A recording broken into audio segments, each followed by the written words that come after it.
in one of my movie rooms. So always a plus when I'm able to come up here and dive into stuff. We are on the precipice of Halloween month. It is September 30th.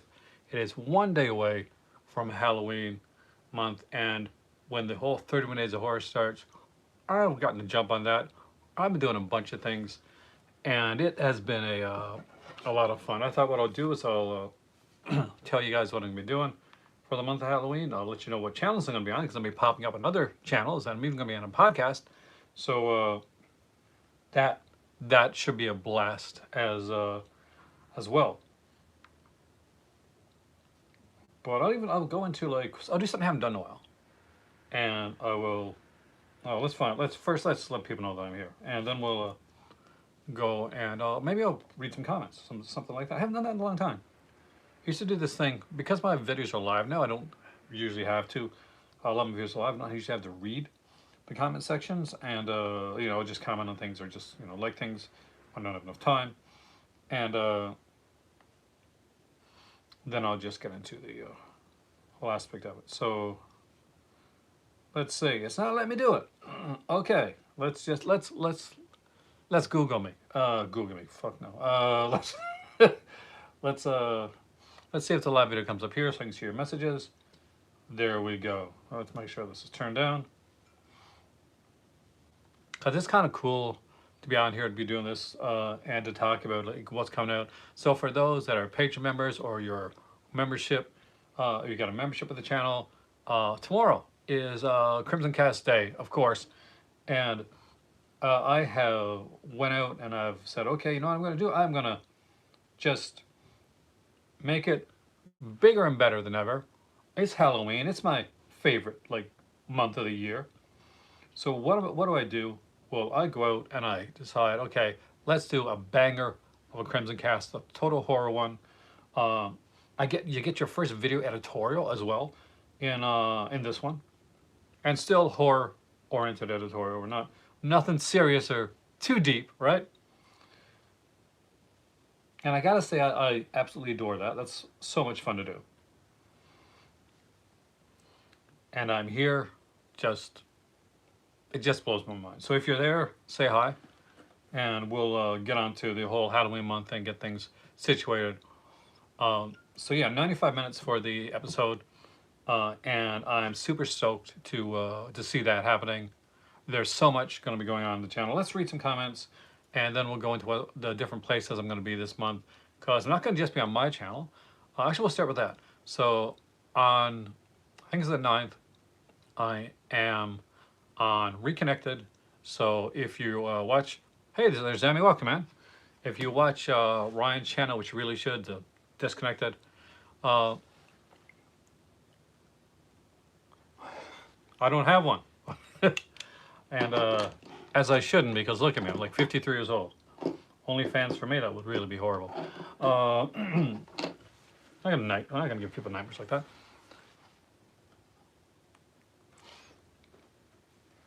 But what we're gonna do is we are gonna like dive into. So I'm gonna be on Disconnected, it's channel for a Reconnected episode. Should be a bunch of fun for that. I am going to be on the kind of the boutique battle.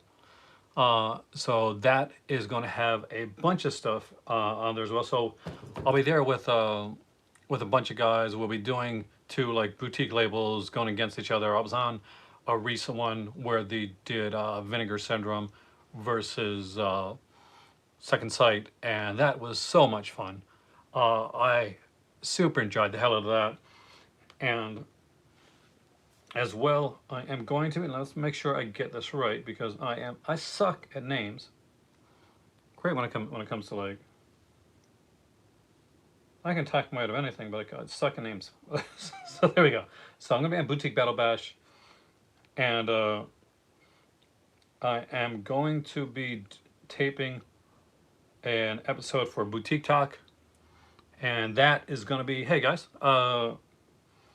that should be a blast as well. So that's another podcast I'm gonna be on. I love going in to do other people's stuff because then I don't have to like do this whole thing right here on my own. But there's a ton of stuff coming on the channel. I've got a whole bunch of people coming on this month. I got Maddie coming on. I got Cinema Dave coming on for a video. I got Malcolm coming on for a video. My dad is making his return. Now, a lot of my family videos are going to be Patreon and like membership exclusives because I don't put I choose to do this. My family doesn't, so I don't mind. I come on here, face the slings and arrows of Rage's Fortune, right? I thought I was going to read comments. So let's see. Let's hope they're not too horrible. We'll go with this. We'll do this. We'll see how this goes. If it's not too bad, then there we're gonna go. We're gonna go with these comments. A lot of happy birthday messages for him, which was really cool. Actually, thank you for that. She had her birthday. She worked through her birthday, so it was kind of busy. Hen is my better half. Got a old movie Mike who mentioned that he's for the Criterion video. He's looking forward to Scarface and Paper Moon, which yeah, I'm with you on that, man. Two fantastic films.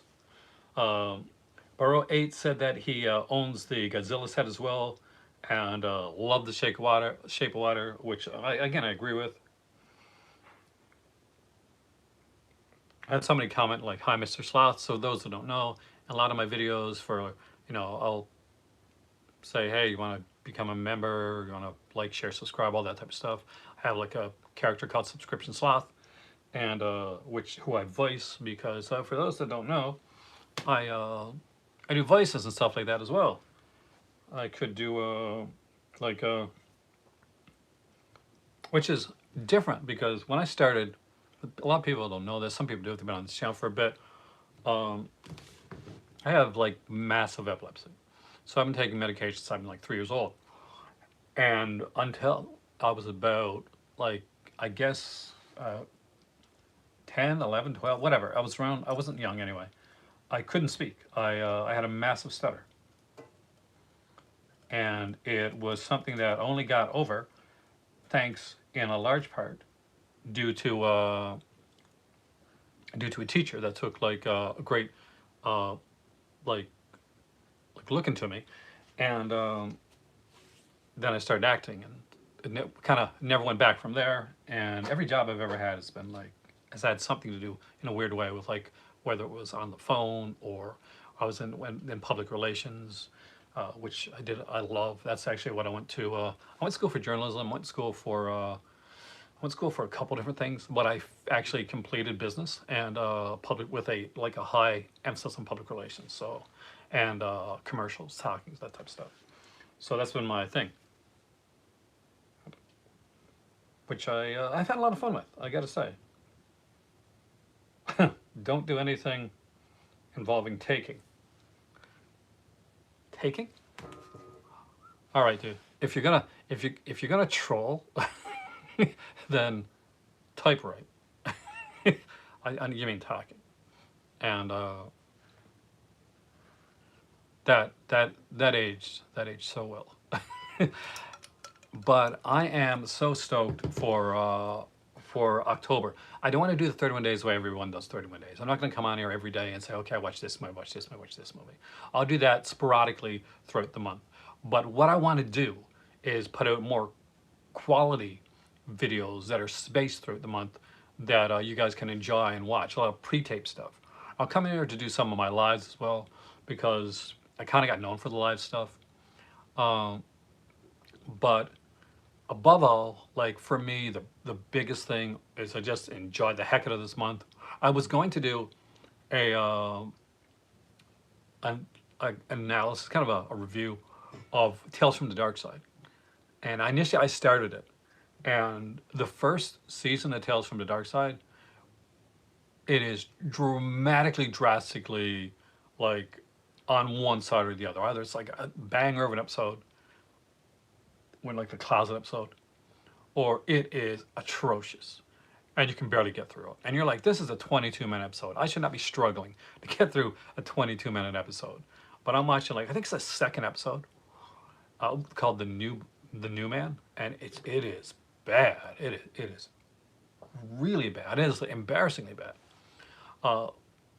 Great opening though. Great opening, and the show does get better. So like worth owning. But because when the episodes are good, they're really good. I think Monsters overall was consistently better than Tales from the Dark Side. I know, don't come at me, or you can if you want to. It's okay. Um, but I enjoyed them both. Oh, hey Alan, Tales from the Dark Side. I started rewatching it. A series I used to love, and I'm like, this I like either really good or really bad. There's no in between with these. Outer Limits is amazing. Which one? The original series, or are we talking like the Canadian like remake series with the nudity? So either one is good. I like them both. Original series of Tales from of like Outer Limits was really good. The first few episodes were like, wait, when you get a new show and it's trying to find its place, and it eventually did. And when I like even the like episodes that weren't like there, right there, are still bangers. So absolutely adore that. I think Thriller, Boris Karloff's Thriller, is a series that really good Halloween watch for that. There's some really nice creepy episodes from Boris Karloff's Thriller. If you don't believe me, ask Stephen King, who basically he's the reason that I actually found the series Thriller, because there's a book called Danse Macabre that Stephen King wrote, and it's about horror. It's about horror in writing, horror on radio, horror on TV, horror in films, and he talked about the series Thriller, and he talked about like this really creepy episode, Pigeons from Hell, and I know Pigeons from Hell because I read the story, uh, so it made me want to like check that out. And the Image Entertainment put it out. It was only ever been on DVD, I think. Correct me if I'm wrong for that one, by the way. So it's the Friday 13th Halloween box sets on your shelves. Yeah, I'm a massive fan of like the franchises. I go back into these like all the time. So over there on the other side, I got the Dave Gordon Green ones. So on 4K on Steelbook and a steel tin, which I got the last time I was in Canada. And I'm not sure if you can see or not, but I also have the Halloween, a few of the sets there. See, I think it was around the time like that Scream Factory started to come out that I started collecting again, like collecting on a kind of a on a more full time basis. Uh, Thank you. This is a small section of it. My Vinegar Syndrome's over on the other side. My arrow and my indicator is right there. The Shameless Screen Entertainment, the 88 Film Slasher Classic stuff, Umbrella is over there. I don't have any of the fancy umbrellas yet. I used to like review for Umbrella actually, just before they started doing these fancy boxes, right? So uh, Umbrella would send me like, and I'd have to end up being like, "Oh, you got free stuff on Umbrella? That's amazing." I was like, "No, I didn't," because anytime I was in Canada and I got stuff on Umbrella, they got like flagged, and I ended up paying like 60, sometimes $80 just to get it out, which cost more than some of the discs that I got cost. But yeah, I used to review for Umbrella. I love Evil Dead. Actually, I got a where's that? That's probably downstairs. So I've got an Evil Dead like, it's Evil Dead 2 tin. Um, and first time I saw Evil Dead, I didn't see it in theater like a lot of people did. I got to see it on VHS, and it was like by myself, and it was dark, and I'm watching it, and I'm getting freaked out. And there's a sequence where the girl with the white eyes, and she's like sitting down, and she starts to that songy voice, and I am super petrified, and it freaked me out, right? So when Evil Dead 2 came out, I said, "Oh, I'm gonna be so scared," and I was so disappointed. So I hated Evil Dead 2 when I first saw it. I love it now. All right, the genius of it, of like saying, "Oh man, we've gone as far as we can with this," which was Tobe Hooper did for Texas Chainsaw. "Oh, I've gone as far as I can with this. Well, I'm gonna embrace the humor that was in the first one and kind of run with it." Um, I mean, I still love VHS. People like rag on like, "Oh, I won't buy anything that's 4K," but me and Brian from Just the Discs also collects VHS as well, and I think horror works specifically well on VHS. I'll tell you why. is basically the fact is it's got that VHS work. That's why there's so many like VHS, Varro, VHS, Varro's horrible. VHS 1, 2, 3, all those VHS films. Is VHS and horror kind of go together. It's like, you know, peanut butter and chocolate. Because you've got this format that's not, that can get like kind of grainy. It won't always look the best. It'll look watched, right? This, I love my Blu-rays, my DVDs and stuff like that.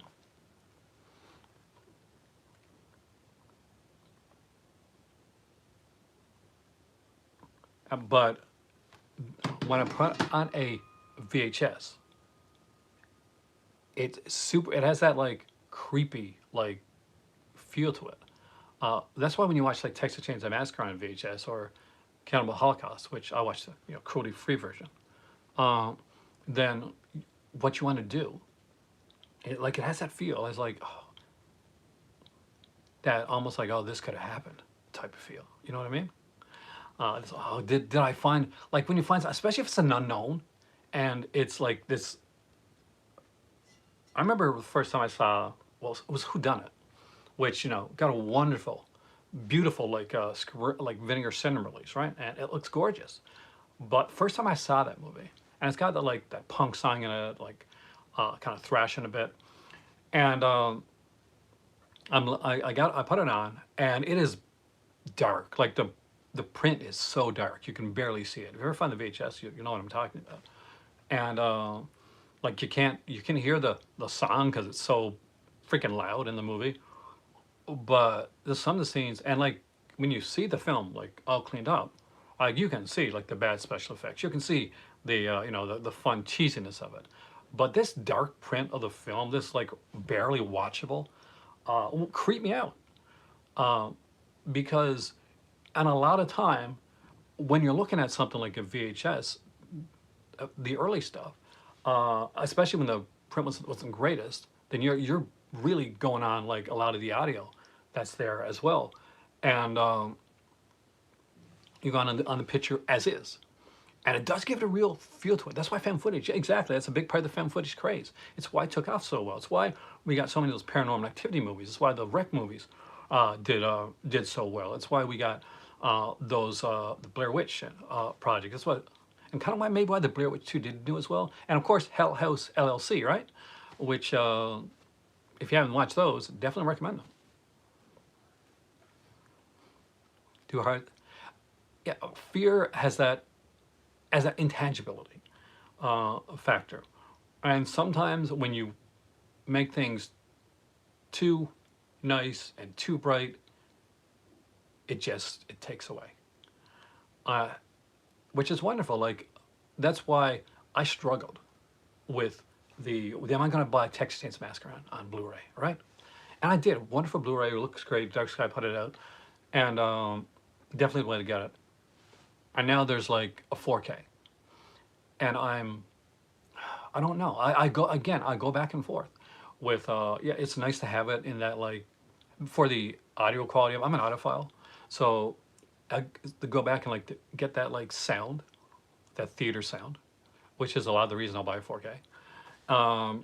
Is a major thing for me. But for horror, I don't know. I like I like it when it's grimy a bit.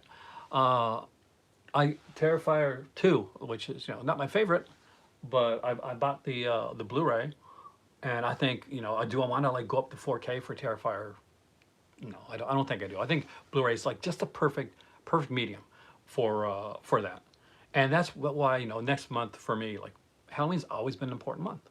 It's always been something that I look towards, that I get excited to watch. I actually do a thing on my channel. It comes every once in a while, like should I upgrade? And there's sometimes I'm like, okay, yes, I picked up um, New York Ripper. It was a great upgrade because I got to see things. Um, the clarity was worked out well, as opposed to where sometimes when I feel like, oh, schizo, right? Schizo. I got it on Blu-ray, but there's a 4K too. But I had watched it on VHS back in the day, and it's a mystery, right? Like Klaus Kinski's in it, Craig Wasson's in it, a whole bunch of people's in the film. Anyway, so it's a murder mystery. But if you watch it on Blu-ray or you watch it on 4K, you can see the killer's face. At the beginning of the movie, like the killer follows somebody in a car, and because it's cleaned up, like the killer looks in the window, and you can clearly see who the killer is.